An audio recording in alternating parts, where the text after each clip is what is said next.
সবাই মিলে জোরপূর্বক তুলে দিছে। চট্টগ্রাম নগরীর চাঁদগাঁও থানাধীন কালুরঘাট বেসিক শিল্প এলাকায় 8 কোটি টাকা ব্যয়ে নির্মিত চর-রাঙামাটিয়া ওসমানিয়া ব্রিজের রাস্তা চট্টগ্রাম সিটি কর্পোরেশন সংস্কারের সময় জনদুর্ভোগের সৃষ্টির অভিযোগ উঠেছে। স্থানীয় এলাকাবাসীরা জানান, সিটি কর্পোরেশন রাস্তা সংস্কার করতে গিয়ে পার্শ্ববর্তী বাসিন্দাদের চলাচলের পথ অবরুদ্ধ করে রাখে। রাস্তাটি এমনভাবে উঁচু করা হয়েছে, আমরা আমাদের বসবাসকৃত বাড়িঘরের প্রবেশ করতে পারছি না। এই যে এই বাড়ির রাস্তাটা যে আমরা চলাফেরা করব, এটা সম্পূর্ণ অযোগ্য হয়ে গেছে। এটা তো চলাফেরা করার, আপনারা দেখেন চলাফেরার কোনো যোগ্য আছে কিনা। সবাই মিলে জোরপূর্বক তুলে দিছে, কিন্তু বাট এটা আসলে সমঝোতা স্বরূপ এটা কথা হয়েছিল যে এই যে গাইড ওয়ালটা হয়েছে ওইটা লেভেলও করা হয়েছে, অলরেডি বালি বারাট হয়ে গেছে, প্লাস আপনার ওইটার উপর স্ল্যাবটা করার কথা ছিল ওইটা 10 ইঞ্চি আপ, কিন্তু বাট এখন জোর জবরদস্তি এটা প্রায় আরও 2-2.5 ফুট তুলে ফেলছে।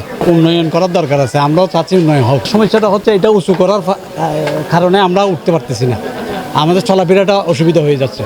আমরা একটা লাশ নিয়ে উঠতে পারবো না, যে অবস্থায় আমরা একটা লাশ নিয়ে উঠতে পারবো না, এখানে আমাদের ঢুকানো যাবে না। এই এলাকার কতগুলা ছেলে এরা আসা অতিরিক্তভাবে এটা করে ফেলছে। চাচ্ছি আমরা চলাফেরাটা করার জন্য যেভাবে হোক আমরা একটু চলাফেরাটা যেন করতে পারি। এ সময় আরো ভুক্তভোগীরা বলেন, চট্টগ্রাম সিটি কর্পোরেশন ও ঠিকাদার প্রতিষ্ঠানকে বারবার অভিযোগ করার পরেও তারা কোনো কর্ণপাত করছে না, বরঞ্চ কাজ চলমান রেখেছে। এতে দুর্ভোগে পড়েছে এলাকাবাসী। এখন মনে করেন যাইতে আইতে বহুতই কষ্ট হয়, এটা অনেক উঁচা না, আমরা বুড়া মানুষ এভাবে যাইতে পারি, উপরে দিয়ে মাথাও ঠেকে।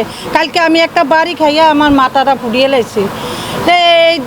এইভাবে যদি দেয় আমরা কিভাবে চলাফেরা করবো? আমরা তো একটা জনগণ, এখানে আমরা চাই এটা যেমনি সুন্দর হয়, যেভাবে মানুষ চলাফেরা করতে পারে, এইটাই আমরা চাই। চলাফেরার অসুবিধা হচ্ছে, বাড়ি থেকে আমরা একটা রুগী বেরোতে হবে, হ্যাঁ অসুস্থ ব্যক্তি আছে, বয়োজ্যেষ্ঠ মানুষ আছে, ঠিক আছে না।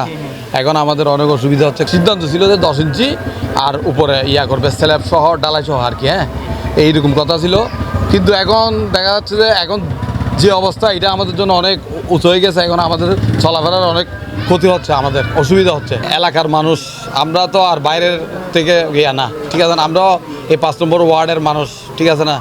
তো আমরা চাচ্ছি যে আমাদের কিভাবে আমরা চলাফেরা করতে পারি এটার একটা যথাযথ ব্যবস্থা করে দেওয়ার জন্য। এদিকে এই বিষয়ে জানতে চাইলে সাবেক বিএনপির কাউন্সিলর জানান, আমরা স্থায়ীভাবে বিষয়টি মীমাংসার চেষ্টা চালাচ্ছি। এটা ওসমানিয়া ব্রিজ আমাদের অনেক পুরনো একটা ব্রিজ, এটি ঝরার জন্য একটা ব্রিজ ছিল, এর পর্যায়ক্রমে একটা ভ্যালি ব্রিজ ছিল।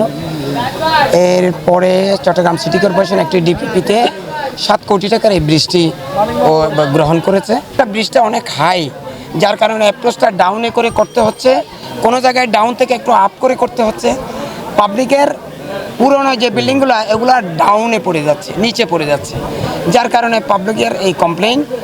দুইটা গ্রুপেই এলাকাবাসী বলতে না, এটা একটা সমাধানে আসতে হবে। যারা কমপ্লেইনটা করেছে এটা বেশি আপ হয়ে গেছে, আমরা খুব ডাউনে পড়ে গেছি, আমাদের মেয়েরা বা আমরা কিভাবে এই রাস্তার উপর দিয়ে উঠবো।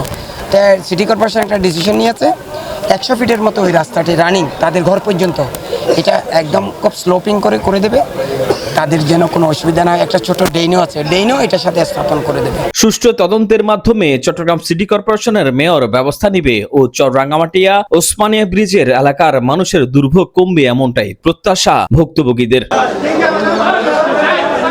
Desk report 24 Chittagong.